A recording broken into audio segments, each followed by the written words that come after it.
Hey everybody, Mtn Grandma here, and today I'm going to share with you my Chinese herb unboxing.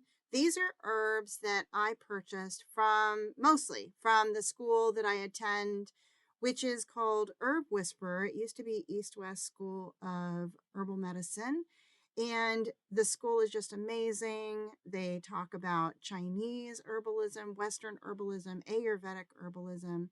And they also have a farm or land, and they grow a lot of herbs and are able to provide those to us at a discounted cost. And what they don't grow, they purchase in bulk from a reputable source, because when you're buying Chinese herbs, you want to make sure the source is reputable. So I'm thankful to be able to do that and get my hands on these guys. I'm going to be sharing the English name, Chinese name, what part of the plant is used, and the main use of the plant. And then I'm also going to make a Chinese remedy that's rather famous called Jade Windscreen as a part of this video. Hope you all enjoy it. Let's go ahead and get started. The first herb you see here is cinnamon twig, and as you can notice, it looks a little different than like your usual cinnamon chips that you purchase. This is called guizhi in Chinese, and it's the young cinnamon twigs. A warming herb, helps release the exterior, often used for early stage cold with chills, promotes circulation and warms the channels. Next up, white peony root, which is pronounced bai xiao, and this is the root.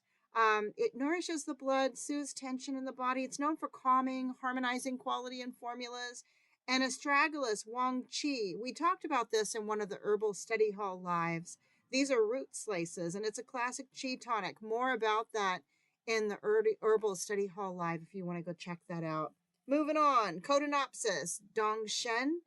And this is a root, a gentle Qi tonic also.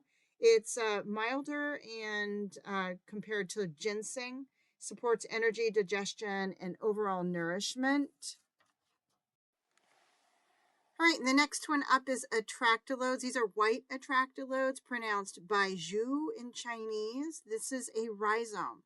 So what you're seeing is the actual sliced rhizome.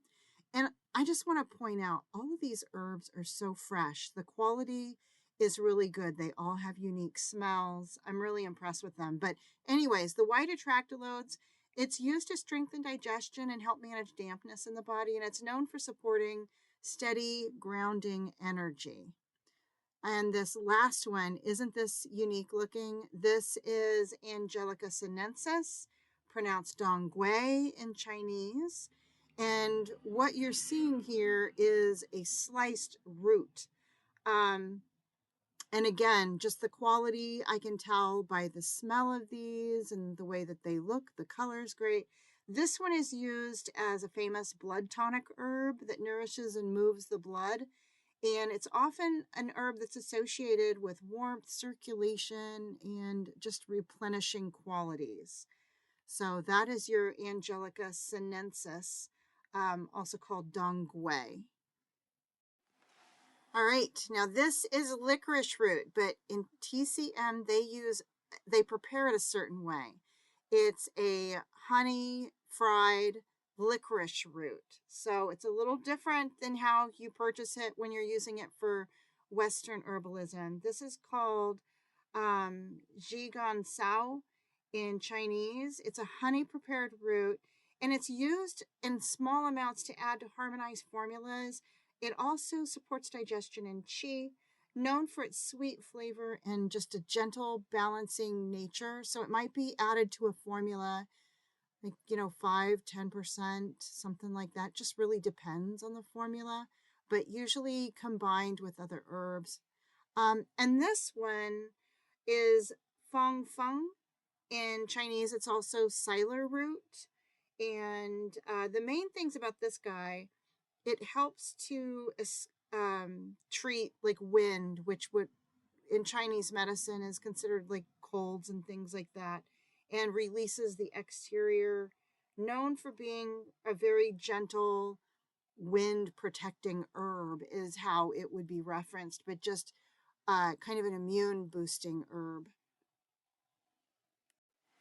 All right, so let's move on to some fun Herbal Remedy Creations, and I'm making Jade Windscreen. I'm going to take y'all along with me for that. We're going to be using the Feng Feng, the Wang Qi, and also the Baiju to make this herbal remedy. This could be made in, I've seen it in capsules. You could look it up, Jade Windscreen. It can also be made as a powder, but today we're going to make it as a decoction.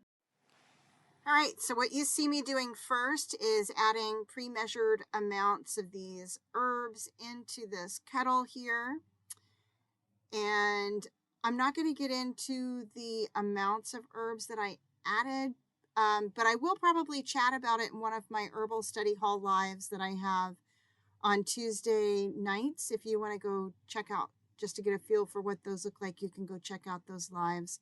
But I'll mention that in an upcoming live. But we're going to add some water to this little kettle, and this is a rather small kettle. After it simmers, it'll probably produce, I think, around 2 cups of tea. But here you see this on the stove. Now, to decoct, the steps that you take are you first bring your roots and things to a boil, and then you allow them to simmer for a certain amount of time.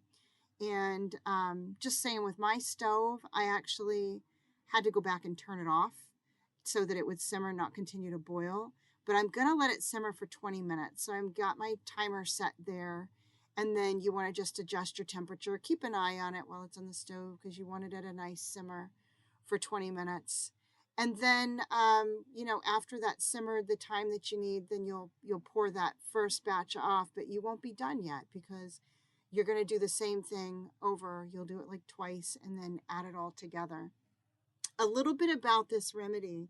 So it's a famous remedy because it treats a very common problem, and that is your overall like colds, flus, chills, those kinds of things, and all of the other symptoms that come along with them. The fever, the headaches, everything you get when you get a fever, or a cold or a flu. And Feng Feng actually means guard against wind in Chinese medicine. They refer to colds and flus and those kinds of contagious viruses as wind. So it means guard against wind, and it's taken a little bit every day just to build up your immune system. So here you see I've got one batch done. I'm adding the second batch to that, and then I'm pouring the cup of it here. And that's it. You'll put the extra in the refrigerator and you drink it throughout the day, like sip on it like 3 times a day is what they suggest. And it doesn't have a horrible taste. It's even suggested in the literature that this is great for children. So there it is, guys. I hope you enjoyed watching this. And if you'd like more content like this, let me know. I hope you consider liking and subscribing to our channel. Thanks again for watching. And until I see you next time, everyone, keep your joy, folks.